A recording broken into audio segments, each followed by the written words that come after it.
ఇలాంటి సెంటిమెంటల్ రాజకీయాలు టీఆర్ఎస్ పార్టీకి అలవాటు అయిపోయినాయి కాబట్టి వీటిని పక్కన పెట్టాలని చెప్పేసి విజ్ఞప్తి చేసుకుంటూ జూబ్లీ హిల్స్ నియోజకవర్గ అభివృద్ధి ఎజెండాగా ముందుకెళ్లాలని చెప్పేసి కోరుతా ఉన్నాను.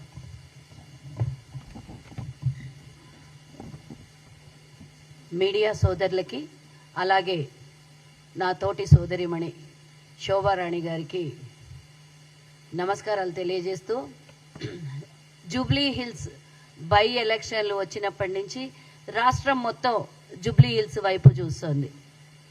ఈరోజు ఒక కాంగ్రెస్ పార్టీ ఈరోజు ఒక బీసీ బిడ్డకి అవకాశం ఇస్తే ఈరోజు రాష్ట్రం మొత్తం కొనియాడుతున్న బీఆర్ఎస్ వాళ్ళ కళ్ళు కనబడట్లేదు. బీసీ బిల్లుకి ఎట్లన్నా మీరు సపోర్ట్ చేయలేదు. అసెంబ్లీలో ఒప్పుకొని బయటకు వచ్చి లొల్లి చేసిండ్రు. ఆ బిల్లు ఆమోదకరంగా లేదనే మాట మాట్లాడిండ్రు. ఏనాడు కూడా బీసీల వైపు చూడలేదు. బీసీలకి గతంలో ఉన్న 33% నుంచి 22%కు తీసుకొని వచ్చి ఆ దరిద్రం చరిత్ర ఘనకార్యం మూటగట్టుకున్నది మీది.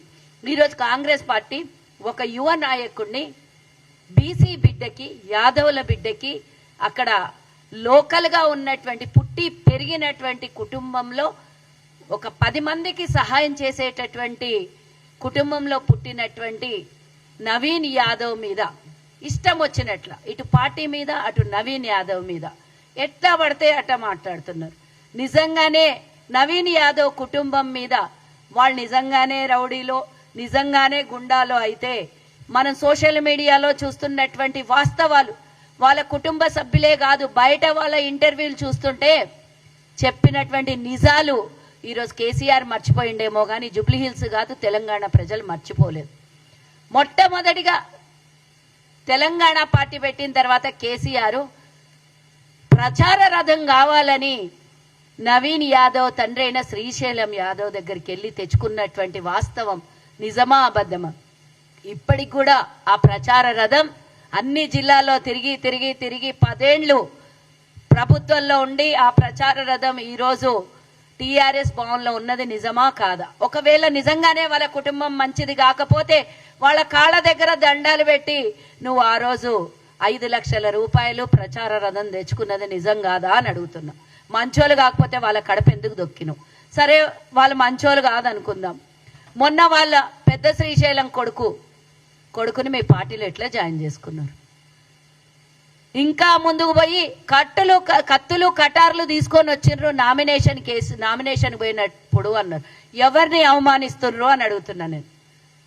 ఒక యాదవుల బిడ్డలు, బీసీ బిడ్డలు, మా బీసీ బిడ్డకు టికెట్ ఇచ్చింది కాంగ్రెస్ పార్టీ అని సంతోషంతో జూబ్లీ హిల్స్ ప్రజలందరూ ఏకమయ్యి పార్టీలకు అతీతంగా యాదవ కుటుంబాలన్నీ నామినేషన్లో పాల్గొంటే వాళ్ళని అవహేళన చేసేటట్టు కత్తులు కటారులు ఆయుధాలు తీసుకొని వచ్చి నామినేషన్కి వచ్చిండ్రని అవమానించి ఎక్కడన్నా మీకు కనిపించినాయా? ఏ వీడియో విజువల్లోనన్నా వాళ్ళ చేతులలో కత్తులు కటార్లు కనిపడినాయా? మీరు అనుకున్నట్టే గుండాలైతే మరి శ్రీశైలం యాదవ్ని కొడుకుని జాయిన్ చేసుకున్నప్పుడు ఎవరు గుండాలో మీకు తెలియదా?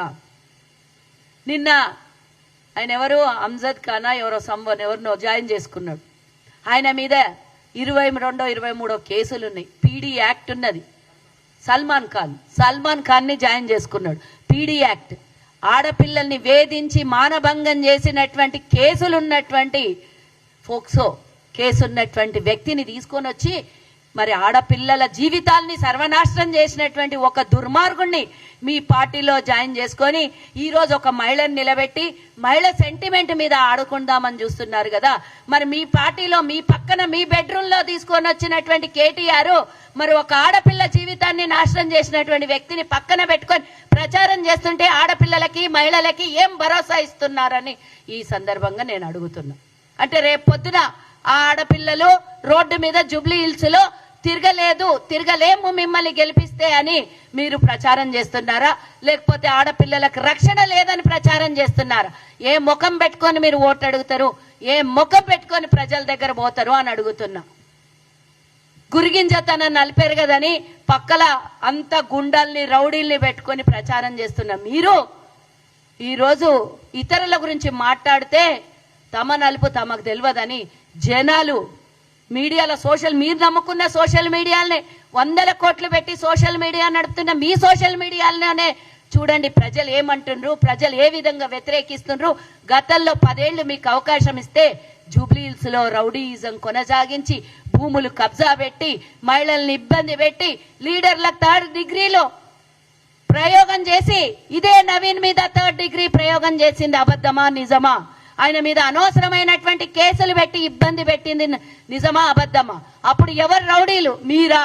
లేకపోతే ఈ రోజు మేము టికెట్ ఇచ్చి B.Pharm ఇచ్చి నిలబెట్టినటువంటి యువకుడు రౌడీ అనేది ఒక్కసారి గుర్తు చేసుకోవాలి. తాను చేసినటువంటివన్నీ శుద్ధపూసలు, తాము చేస్తేనేమో శ్రీరంగ నీతులు, మంది చేస్తేనేమో ఇంకొకటి అని వేదాలు మస్తు వల్లిస్తారు. వేదాలకేముంది, నాలుకకు నరం లేదు, ఎట్లొస్తే అట్లా మాట్లాడొచ్చు. అభివృద్ధి అంట, వాళ్ళ పార్టీ ఆఫీస్ అంట జనతా గ్యారేజ్ అంట. జనతా గ్యారేజ్ కాదు, మంత్రులకు కూడా కనీసం మీరు అధికారంలో ఉన్నప్పుడు గేడు దగ్గర రాని అనేవాళ్ళు ఈ రోజు దిగజారిపోయి ఏడదాకా వచ్చిండ్రు. అంటే మేము జనతా గ్యారేజ్ పెట్టుకున్నామంట. మా ఎమ్మెల్సీ నాయకుడు ఒక ఇంటర్వ్యూలో చెప్పిండు, జనతా గ్యారేజ్ అంటే ఆ జనతా గ్యారేజ్ సినిమాలో హీరోనే తండ్రిని చంపిండు అన్నాడు. ఇక్కడ కూడా గట్లనే ఉన్నది. మరి రేపు పొద్దున ఏమవుతుందో మీరే చూసుకోవాలి. ఇవన్నీ కాదు, తెలంగాణలో ఈ రోజు బీఆర్ఎస్ ఉనికి ఎక్కడుంది? 4 స్తంభాలాట, బిడ్డ ఒక దిక్కు, అల్లుడు ఒక దిక్కు, కొడుకో దిక్కు, తండ్రి ఫామ్ హౌజులు. మీరు ఏమని ప్రచారం చేస్తారు? బీఆర్ఎస్ నాయకులం మేము వచ్చినామని ప్రచారం చేస్తారా? కవిత మీకు రోజు మీరు చేసిన ఇన్ని ఏళ్ళు 10 ఏళ్ళు చేసినాయి ప్రతి ఒక్కటి బయట చెప్తూనే ఉంది కదా. ఆమె నిజాలు వాస్తవాలు మాట్లాడి బయటకు వచ్చి చెప్పినందుకే ఈ రోజు మీ సొంత ఆడబిడ్డని బయటకు ధర్మేశారు. జవాబులు చెప్పలేనటువంటి పరిస్థితి మీరు ఉంచుకొని ఈ రోజు జూబ్లీహిల్స్ లో పోయి ప్రచారం చేస్తే ప్రజల ప్రశ్నలకు మీరు జవాబులు చెప్పే స్థితిలో మీరున్నారా? నీ బిడ్డకి నువ్వు రక్షణ ఇచ్చుకోలే, జైలుకు పోతే మా నాయన రాలేదని ఆమె అలిగి బయటకు పోయింది. నిజాలు వాస్తవాలు, హరీష్ రావు ఏం దోపిడీ చేసిండు, ఇంకా వాళ్ళ ఇంకో పిన్నమ్మ కొడుకు ఏం దోపిడీ చేసిండు సంతోష్ రావు అని అన్నీ చెప్పింది పూసగుచ్చినట్ల. ఏ ఎంక్వైరీలు అవసరం లేకుండా, ఏ సిబిఐలు ఈడీలు అవసరం లేకుండా డైరెక్ట్ కవితనే మీడియా ముంగలు వచ్చి చెప్పింది మీ కుటుంబం దోపిడీ ఏందో. అంత దోపిడీ చేసిన వాళ్ళు మళ్ళీ వచ్చి కల్లబొల్లి మాటలు, సెంటిమెంట్ ఆయుధంగా వాడుకుందామని చూస్తే అసలు మీ ఎంబడి లీడర్లు లేరు, కార్యకర్తలు లేరు. మా నవీన్ యాదవ్ చెప్తున్నారు ఇప్పటికే 25% టీఆర్ఎస్ వాళ్ళు కాంగ్రెస్ కండువా కప్పుకున్నారు. ఇంకో వారం రోజులలో బీఆర్ఎస్ లో ఉన్నటువంటి అందరూ యువ నాయకులు, యువ కార్యకర్తలు అందరూ కాంగ్రెస్ కండువా కప్పుకోబోతున్నారు. 50% ఖాళీ అంటారు. నాయకులే లేనప్పుడు ఓట్లు ఎవరి దగ్గర పోయి అడుగుతారు? ఓట్లు ఎవరేస్తారు?